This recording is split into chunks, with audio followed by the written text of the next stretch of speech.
Christmas time is just so expensive. And I thought, Lord, please provide some black pants. And we went to another thrift store in Castle Rock.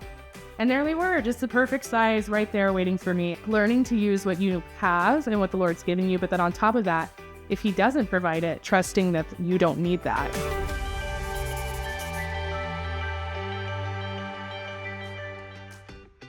Welcome. It's the Colorado Homeschool Podcast, interviewing experts, parents, graduates, all here to help you navigate this incredible journey called homeschooling.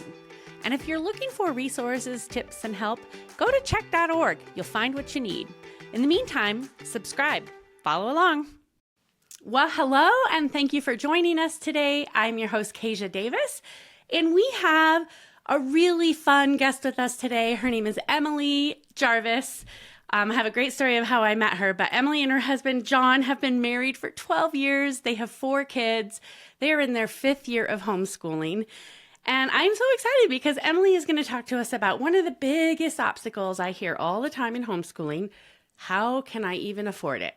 Being a single family income in a 2-income world, what sacrifices, what strategies, and so I'll tell you really quickly how I met Emily. I was actually shopping for, I don't know if you can see all the fun stuff behind me.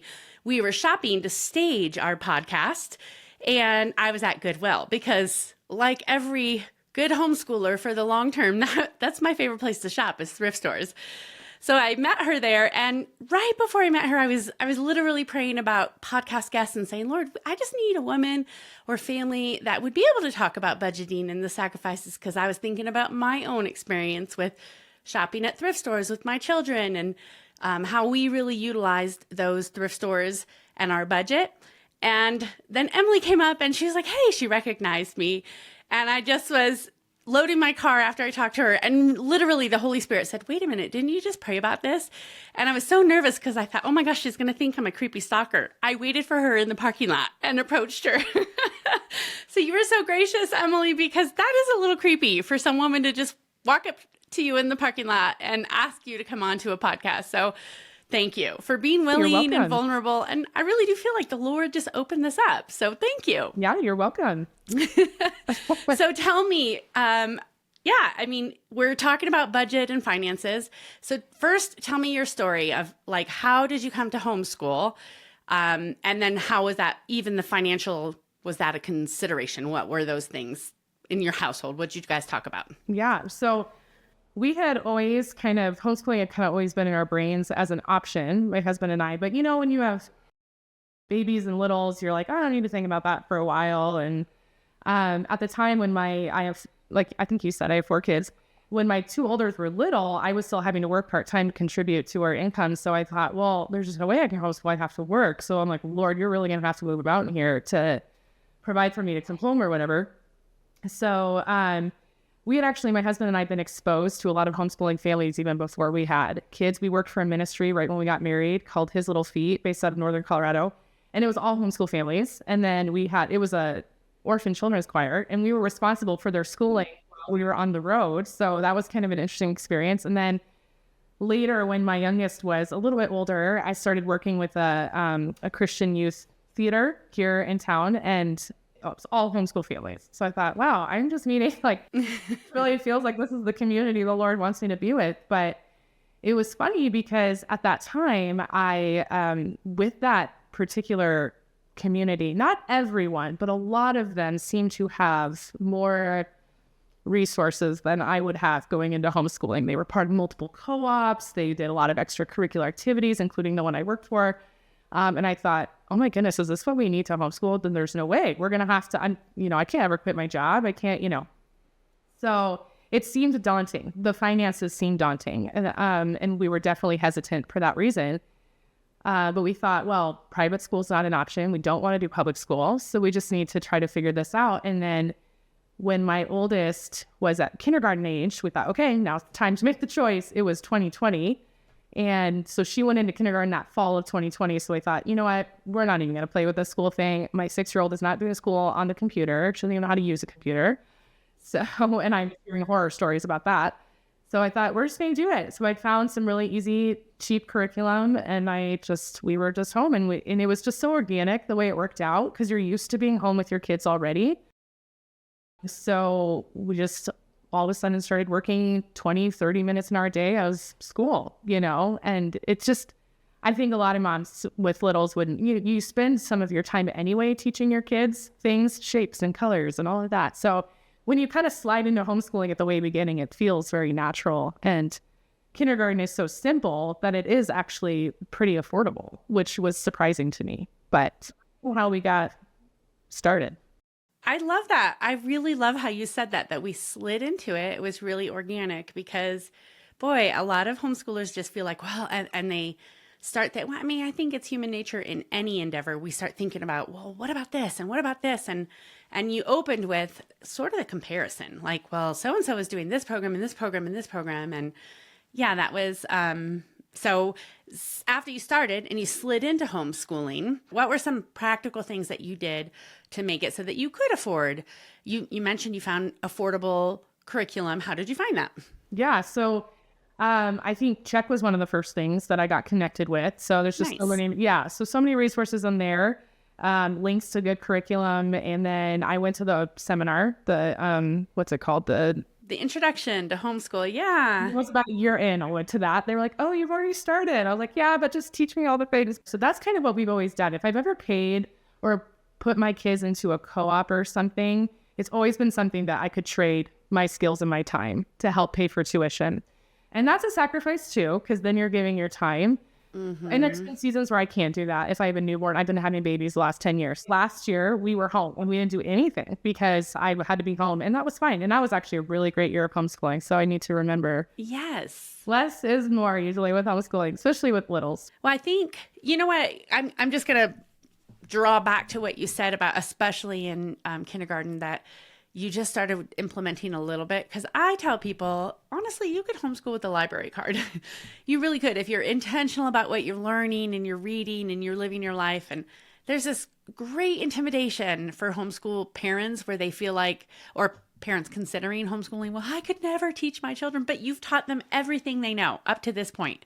And all the things that you've done naturally, I feel like we have this idea that just needs to be taken away. That's not what home education is about, right? Absolutely. And I think you hear so many parents who are experienced in homeschooling telling you that when you're starting, like, it's just so you can do it for free if you wanted to. And I feel like now that I finally have my feet wet a little bit with 5 years, I'm like, oh, I finally get what they're saying. Like, it doesn't need to be complicated. Like you're saying, I promise you that expensive curriculum you're paying for is going to teach your kids the exact same thing. I mean, it's pretty simple. Yeah. Yeah. Well, okay. So let's talk about the thrift store. I mean, we met at a thrift store, and how does that work? So it's kind of countercultural. Well, it's kind of trendy right now, actually. Thankfully, thrifting is really popular. A lot of young adults that I know in my world, I told you my children are young adults. So their friends are all about finding the really cool thrift stores. But it wasn't always. So tell me about that and how that works into the choices that you're making as a family to prioritize you being home, because we kind of skipped that over. You were a stay-at-home mom before you had children, right? Working just part-time. Just part-time. Yeah. We worked for that ministry when we first got married. And then when we were actually on tour with them, I got pregnant. So we came home and I was pregnant. So it was, and we'd only been married a year. So that actually with that season, so we're coming out of ministry. I don't know if there's any going to be listeners who have done that, but it can be hard to kind of get your feet back on the ground financially after that. And so that season after I'd had my daughter, I couldn't go back to work. She was a very difficult baby and my recovery was really hard.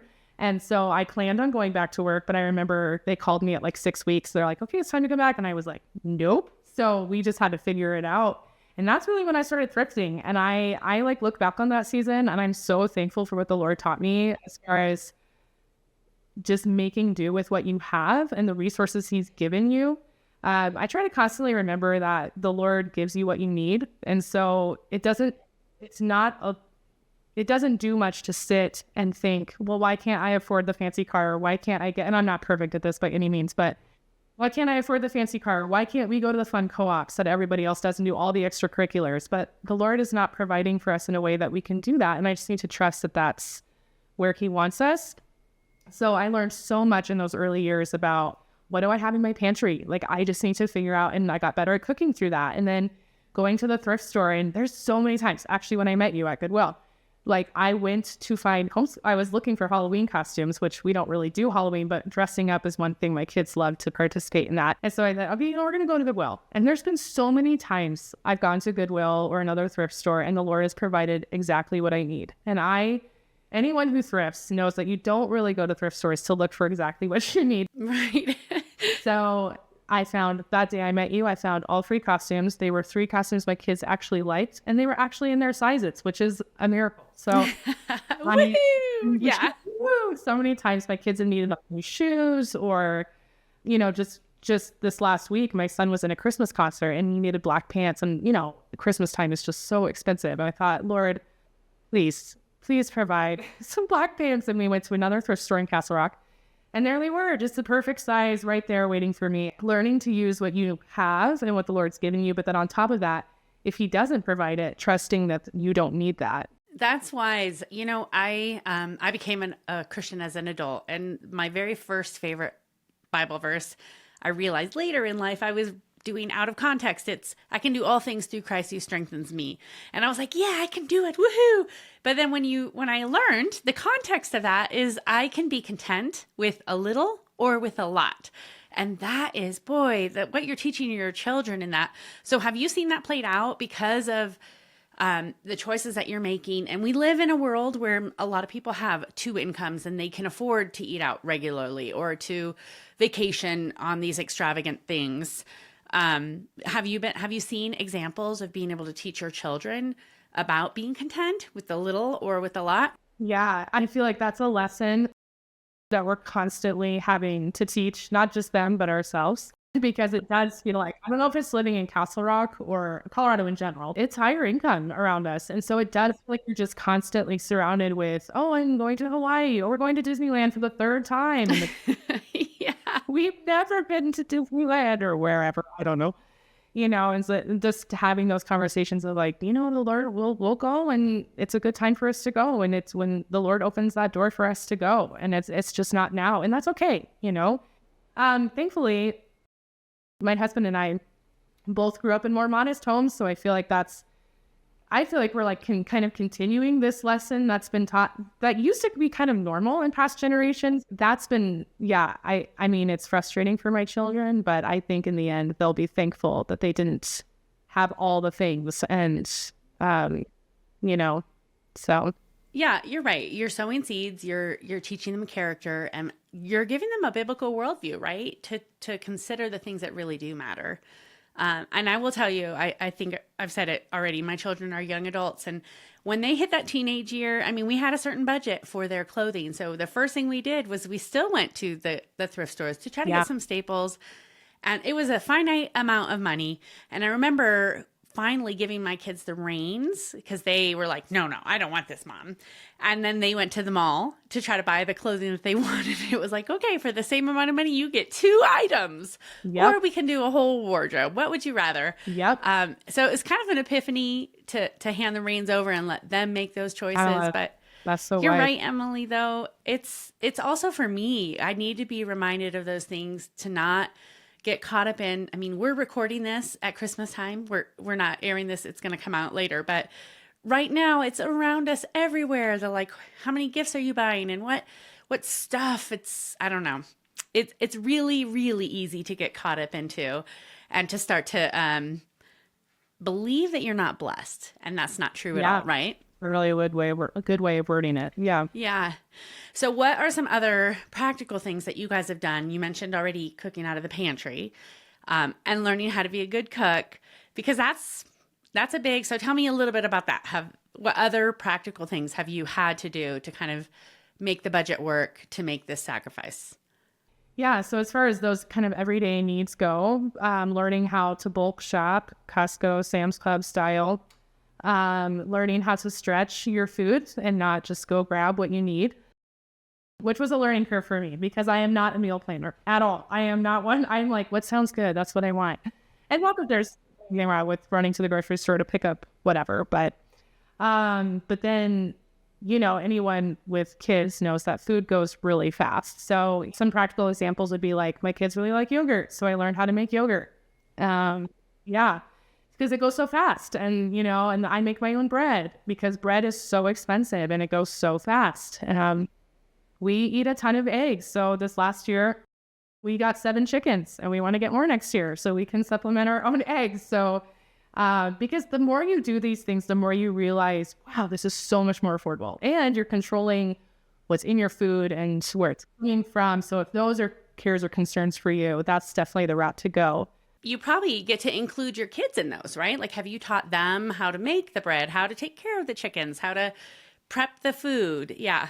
Yep. And they all see where it comes from. And next year, we're hoping they're going to have a real good eye opener because next year, we're hoping to get into meat chickens. So they're going to see, wait, why are we killing that chicken? We just bought it, versus paying and happen for a while. But those are things we want to teach our kids. Like, it's not, every time a chicken is on the shelf at the grocery store, there's a lot of work that goes into that. So that, and then, the furniture in our home is all pretty much used, which is just smart when you have little kids anyway. But that's another thing that we've always prayed, like, Facebook Marketplace or Goodwill or things like, well, we really need a new couch and there's been times that we've had to buy things new. And I've tried to trust then to that, like, okay, if we need to buy this and the Lord's not providing it through one of these means, like he's got to provide the money we need to get that thing.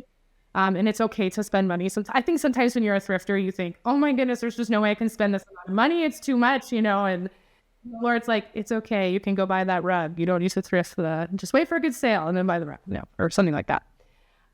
We've never had car payments. We've always tried to avoid that.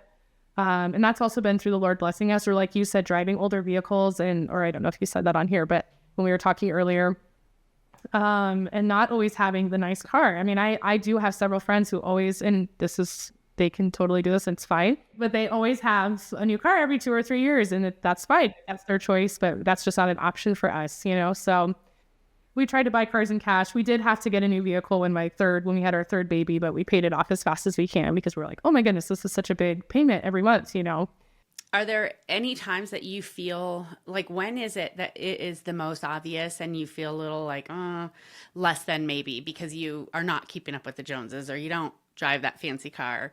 Or is that even a consideration? Yeah, I mean, like you said, I feel like I feel like it's pretty in our face most of the time because most of our neighbors are double income. Most of our church community is double income. Mm-hmm. And yeah, so I feel like it's a pretty constant thing that you're faced with. I don't know if it's just because of where I live or something. I don't know. Because I always tell my mom, I talk to her, I'm like, Mom, growing up, because I'm from a family of 4 kids too. So is my husband. And I thought, was this the way it was when you were younger? Which I just felt like the people I grew up with were more simple. She's like, no, it was a little different in Colorado back then. It was not as crazy. But then you the more you're around that and you view the double income thing and, that's a sacrifice people are making too. And I don't know if they always realize that. I was so young when I had kids that I didn't have a career. And at the time I was so self-conscious of that when I was younger.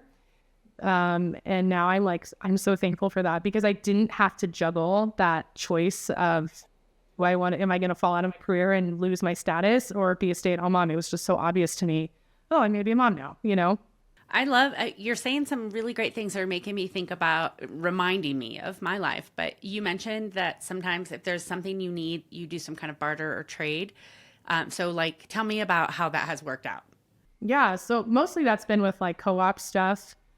Or my, what do you mean by co-op stuff? So the co-op that we're a part of right now, I teach at. So I'm there. Oh, okay. So yeah. So it pays for all of my kids. I have 2 kids there and it pays their tuition completely. Amazing. So okay. That's what we've done both times. Like, hey, it's an arts enrichment program. And hey, I have a history in music and theater. I can teach. They're like, great. I love that. Yeah. So that's always what we've done for that. It's almost been something like we're not going to do the co-op unless I can do something like that. Mm-hmm.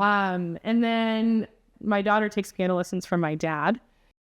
Oh, that's thinking outside of the box. That's awesome. Well, we drove down to Littleton, which is about 30 minutes away from us every day, or not every day, every week. And my dad teaches her that. But that sometimes you do have to make your life a little more complicated to get things that are not as expensive. You know, we could sign up at the music store down the street, but it's a double win because you're also seeing your father weekly, oh, right? yes. So what about like date nights and things in your marriage, and how do you accomplish that, you know, on a tighter budget? Are you utilizing friends or family or in dates, stay dates? Yeah. So we're so blessed. Both of our families live around us, which actually is a conscious choice we made. There was a couple of years ago, we were contemplating moving out of Colorado because it's just so expensive to live. But my husband's whole side of the family is here and my whole side of the family is here. So we financially have sacrificed to stay here. But with that comes those relationships you were just talking about. And so as far as date nights go, we have my husband's sisters both live here in Castle Rock, and then his parents live pretty close to us too. So they'll come and they'll watch so we can go out, which is just huge. I always think about people who live away from their families. So I'm like, oh, that would be so hard. But we keep it pretty simple when we go out. Sometimes we'll just get a cup of coffee and walk around downtown or actually all of our dates include a trip to a thrift store. Well, that's really impressive. I don't know that my husband is down for that or ever. Oh, my husband loves to walk around. I'm like, where did he go? I can't find him. So if you ever see us again at Goodwill, it might be on a date night. Oh, I love that. That's so cute. Well, I just want to add a tip for anybody who isn't by family. We lived away from family for most of our marriage, and my family was my church. And so I just found friends in the same boat. And I was like, can I watch your kids for a date night? And will you watch mine? And we just did lots of trading. So many good, trustworthy teenagers too, that like would be like, I'll watch them for free. I'll do it. And so yeah. Or some kind of a trade, like you teach music or help them tutor speech. I mean, there's so many creative ways. That's why I love homeschooling, is it really is about finding the needs of your family, prioritizing what God wants to prioritize, not what the town of Castle Rock. I love Castle Rock. I live in Castle Rock too. I love it here. And I love Colorado mostly. It is expensive, but I love what God wants, right? And honoring our families and prioritizing that and teaching our children to love the Lord. And it's not really a sacrifice when I look back on it. That's always so encouraging to hear from a mom who's done it all the way through. Well, how has your family, it sounds like you come from a Christian family and you've got lots of support in that and they understand that decision. So there hasn't been any criticism from that realm?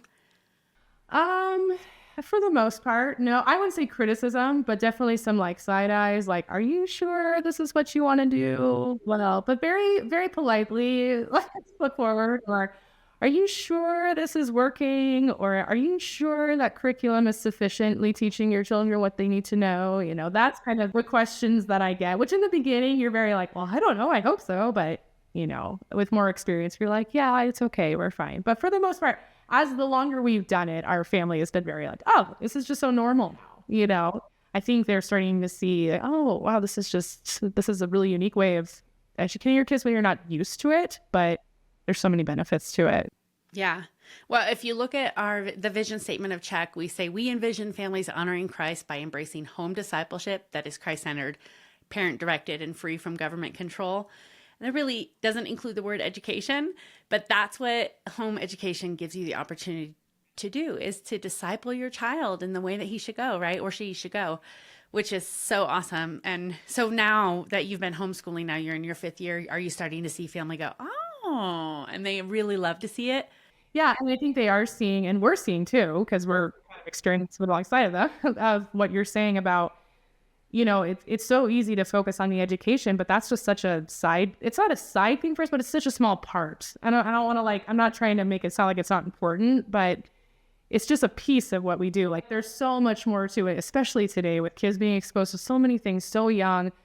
Now that my kids are getting, my oldest is going to be 10 next month. And she, you know, seeing kids her age and the things that they see and the things that they're saying. And you're just like, this is not to shelter them, but this is why we do this, because she's not old enough to see these things. She's not, you know, to protect her childhood in a way, all of their childhoods in a way.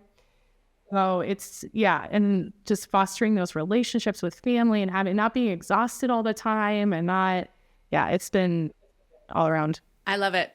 Well, Emily, you're saying a lot of the things that I say all the time to homeschool families that are thinking about it, like, you can do this. There is always this fear of, can I afford it? What sacrifices need to be made?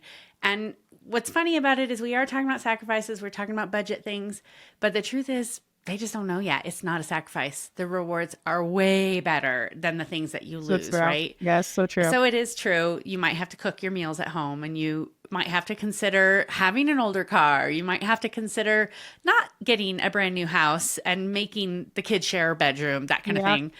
But they're all really temporary things. And when you talk about the eternal impact on raising your children and instilling in them that biblical worldview, well done, Mama. Yeah. I am so blessed to hear your story. I think I opened with it. I said, I really consider the homeschool families doing the work the heroes of the story. And you really are one of our heroes. So thank you for joining us today and sharing a little bit of your practical advice. And it really is the blessed life, right? Yes, absolutely. Thank you so much for joining us today. The Colorado Homeschool Podcast is a ministry of Christian Home Educators of Colorado.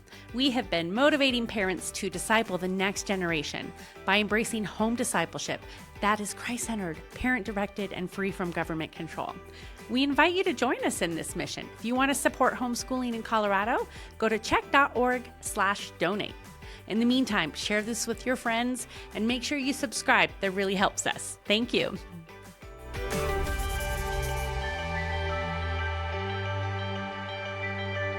Brought to you by thepodcastupload.com, empowering faith-driven voices.